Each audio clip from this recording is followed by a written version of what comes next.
কয়েকটা commonly confusing ওয়ার্ডস, যেমন loose আর loose. Lose মানে হারানো, oh my god I lost the green marker, right? এটা হলো হারানো।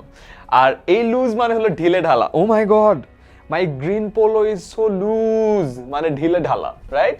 তো লুজ মানে হারানো, লুজ মানে হলো ঢিলে ঢালা। এরপরে দেন মানে এরপরে, আর দেন মানে হলো থেকে।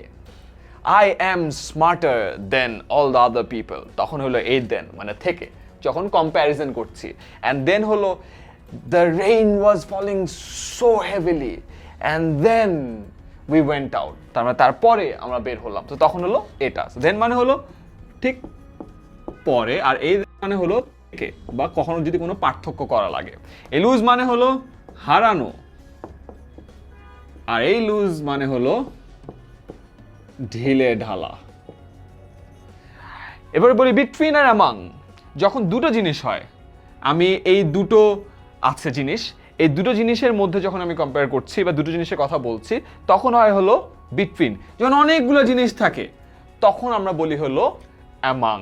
সো দুইয়ের মধ্যে আমরা বলি হলো বিটুইন, দুই ভাই বিটুইন।